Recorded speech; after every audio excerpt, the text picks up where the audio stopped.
अस्सलाम वालेकुम स्टूडेंट्स। हम पढ़ रहे हैं माखज़ इल्म यानी कि सोर्सेज ऑफ नॉलेज। हमने पिछली क्लास में देखा कि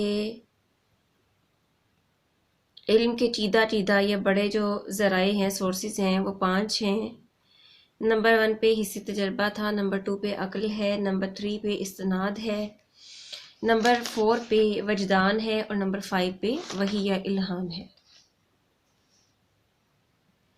लास्ट क्लास में हमने देखा कि किस तरह से जो सेंस एक्सपीरियंस है, हिस्सी तजर्बा एक ज़रिया इल्म बनता है।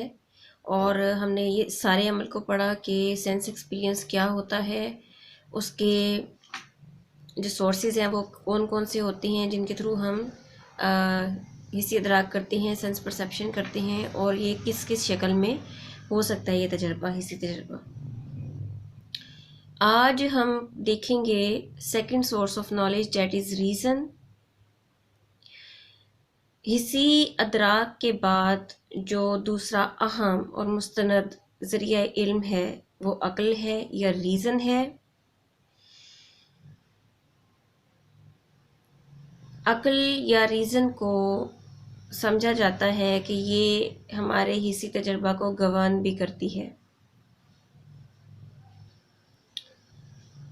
हम रात के वक्त आसमान पर सितारे देखते हैं जो कि हमें साइज़ में बहुत छोटे नज़र आते हैं। इसी तरह से अगर हम सहरा में जाएं तो हमें दूर से चमकती हुई रेत, पानी महसूस होती है, जिसको हम सराब कहते हैं।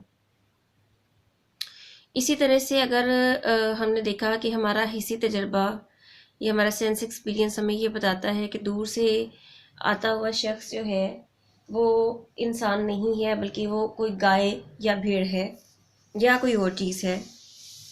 ये वो इतलात हैं जो हमारे हवास हमें देते हैं। यहाँ पर सवाल ये पैदा होता है कि क्या वाक़यातन आसमान पर नज़र आने वाले बहुत छोटे सितारे वाक़यातन छोटे हैं, या सहरा में चमकने वाली रेत वाक़यातन पानी है, या दूर से आने वाला शख्स इंसान नहीं है बल्कि कोई और मखलूक है या कोई और चीज़ है। ऐसा नहीं है। इससे इस इस्तदलाल से ये साबित हो रहा है कि हमारा जो हिस्सी तजर्बा है, हमारी सेंस एक्सपीरियंस है, that's not a sufficient source of knowledge. हमें उससे हट के भी एक ऐसे सोर्स ऑफ नॉलेज की ज़रूरत है जो कि हमारे गलत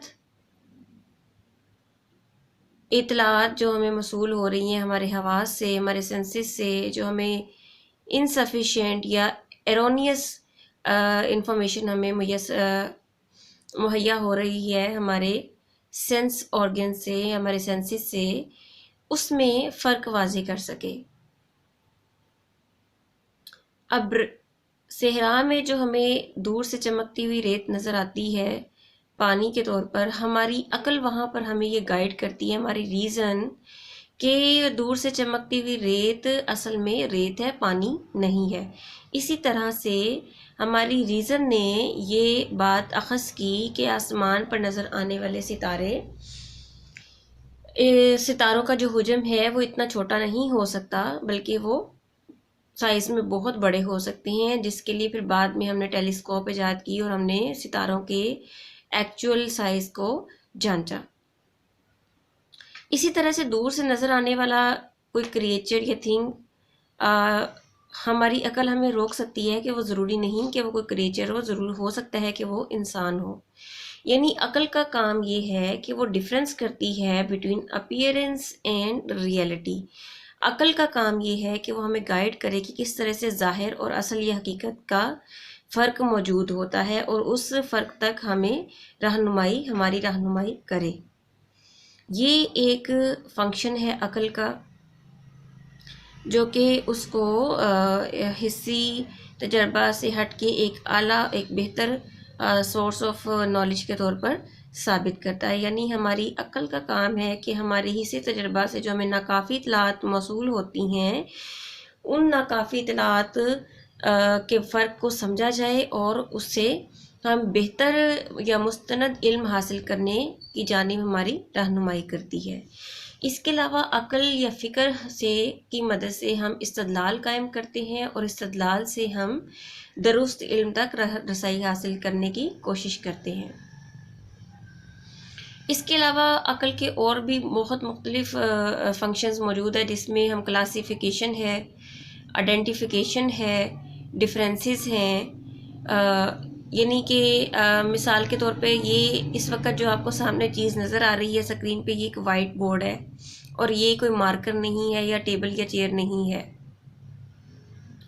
دس از کلاسیفیکیشن، دس از آئیڈینٹیفیکیشن، یعنی ہم نے مختلف اشیاء کی کیٹیگریز کو سمجھا ہے اور ہم اشیاء کو مختلف کلاسیفائی کرتے ہیں، یعنی کہ اگر جو انسان ہے اس کو ہم انسان کی کلاس میں رکھیں گے، جو شے کتاب یا میز ہے ان کو ہم کتاب یا میز کی کلاس میں رکھیں گے، اور ہم آئیڈینٹیفیکیشن کرتے ہیں کیسے اشیاء کی کوالٹیز کو سمجھتے ہوئے، کوالٹیز کے ڈفرینس کو سمجھتے ہوئے۔ اور یہ جو کوالٹیز کا ڈفرینس ہے، یہ سمجھنے کے لیے جو ہمیں ذریعہ علم چاہیے ہوتا ہے وہ ہماری عقل ہے، ہمارا جو سورس ہے وہ ہماری ریزن ہے۔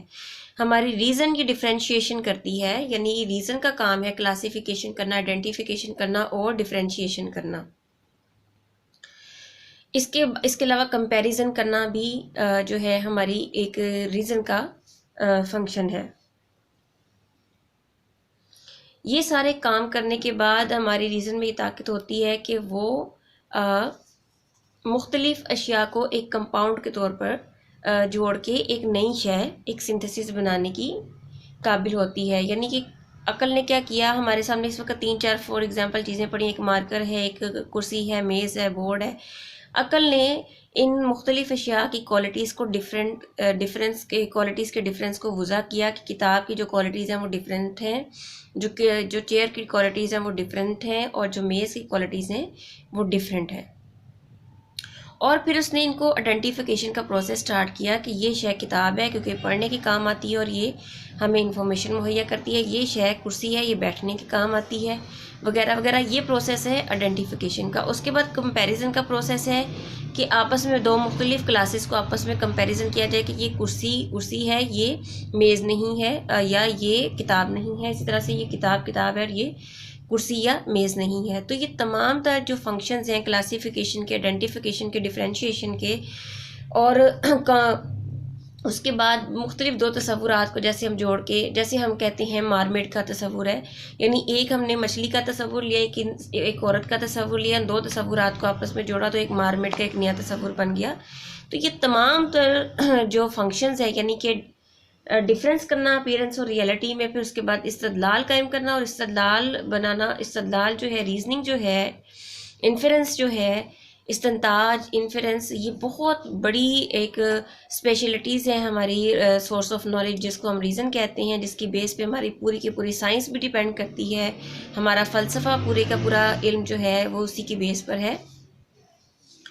اور اس کے ساتھ ساتھ جو عقل کے مزید ریزن کے جو فنکشنز ہیں، جس میں کلاسیفیکیشن ہے، ڈفرینشیشن ہے، آئیڈینٹیفیکیشن ہے، وہ بھی میں نے آپ کو بتا دی ہیں۔ تو اس طرح سے سورس آف نالج، ریزن جو ہے، یہ بہت اہم اور مستند سورس آف نالج ہے۔ Thank you so much.